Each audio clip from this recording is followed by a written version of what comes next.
एक गांव में मोहन नाम का एक व्यक्ति रहता था। मोहन की जिंदगी बहुत मुसीबतों से भरी हुई थी।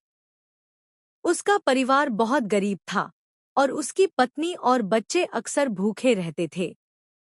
मोहन हर रोज मेहनत करता, लेकिन उसे उतनी मजदूरी नहीं मिलती थी कि वह अपने परिवार का पेट भर सके।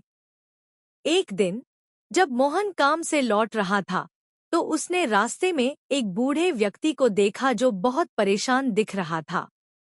मोहन ने सोचा कि उसकी मदद करनी चाहिए। वह बूढ़े व्यक्ति के पास गया और पूछा, बाबा, आप इतने परेशान क्यों हैं? बूढ़े व्यक्ति ने जवाब दिया, बेटा, मैं रास्ता भूल गया हूँ और मुझे अपने गांव का रास्ता नहीं मिल रहा है। मोहन ने सोचा और कहा, बाबा, आप मेरे साथ चलिए, मैं आपको आपके गांव का रास्ता दिखा दूंगा। मोहन ने बूढ़े व्यक्ति को उसके गांव तक पहुंचाया। बूढ़ा व्यक्ति बहुत खुश हुआ और उसने मोहन को धन्यवाद दिया। जाते जाते बूढ़े व्यक्ति ने मोहन को एक पुराना ताबीज दिया और कहा, बेटा, यह ताबीज तुम्हें सारी मुसीबतों से बचाएगा। इसे अपने पास रखना और इसे कभी मत खोना। मोहन ने ताबीज को लिया और अपने गांव लौट आया। धीरे धीरे मोहन की जिंदगी बदलने लगी।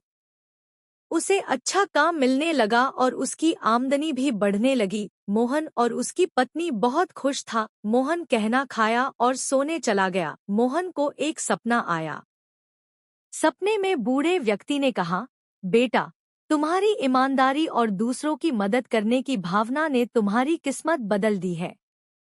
यह ताबीज सिर्फ तुम्हारी मेहनत और सच्चाई का प्रतीक है। इसे संभाल कर रखना और हमेशा दूसरों की मदद करते रहना।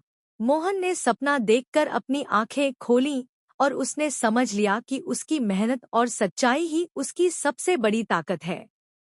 उसने ताबीज को और भी संजीदगी से अपने पास रखा और दूसरों की मदद करने में जुट गया। अब मोहन का जीवन सुखद और खुशहाल था। गांव के लोग उसकी तारीफ करते और उसकी कहानी सुनकर प्रेरणा लेते। मोहन ने अपनी मुसीबत भरी जिंदगी को अपनी मेहनत, सच्चाई और दूसरों की मदद करने की भावना से बदल दिया था।